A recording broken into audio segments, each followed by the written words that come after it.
Welcome back to week 5. We're back at the bench. Let's see if we can get the SAR B6 working a little bit better.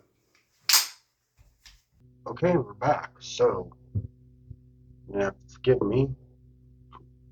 Try to get these parts in focus.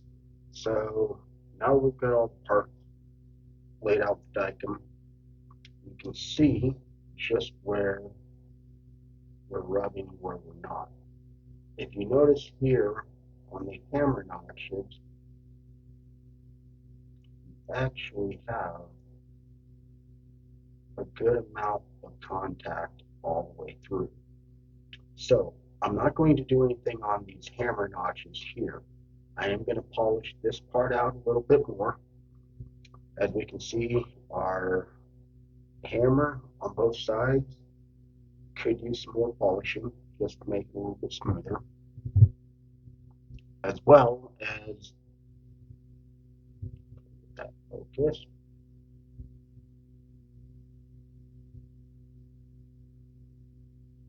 I don't know if you can see that yet, but here on the sear angle, we've got, I would say, about 80% contact, which is more than sufficient in my book for safety.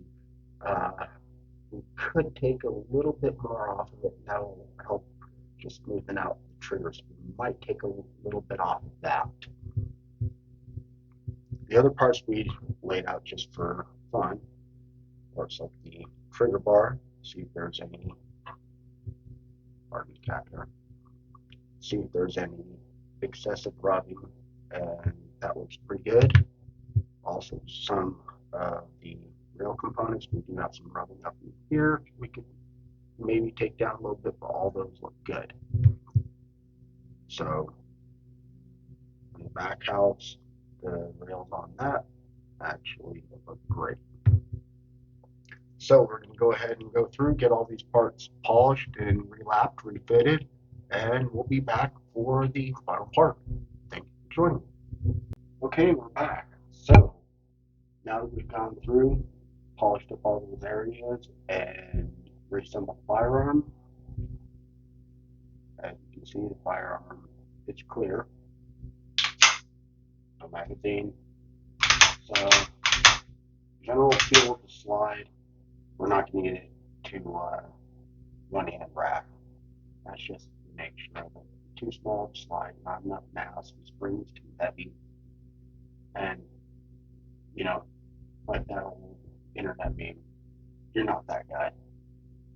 However, the feel of the trigger on it does actually feel better. It does pull through on the single action a lot smoother, and where you can really feel the smoothness is coming through on the double action. Okay, so have we taken care of all the problems on this? No. Do we want to go further? Honestly, at this point, I think it's kind of slapping a stick on it. It's a good gun for what it is. It's no CZ. This is Turkish clone. At the end of the day, you get what you pay for, and this ultimately is a great budget option for people that are wanting to learn. Okay, so the other thing we forgot to go through are the safety checks. So as you can see, does not fire, will fire. Okay, the slide,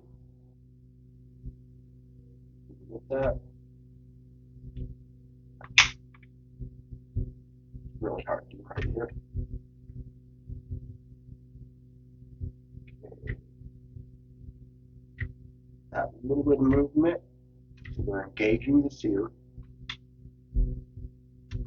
Our safety works. Good amount of pressure. And the other thing that I like to do, may sound extreme to some, is just a little bit of pressure on the hammer.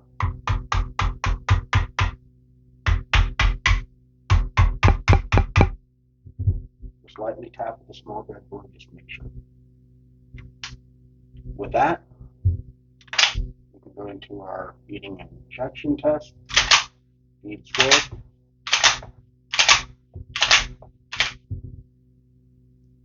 Right about where we want it. So, with that, we're going to close out and say that our final impression, I'm not dissatisfied, but there are things that I would like to see from a manufacturing standpoint if I was in charge of this company. There's quality control measures that they could take that would significantly increase the shootability of these firearms for the end user. But at the end of the day, this is CG75 we have at home.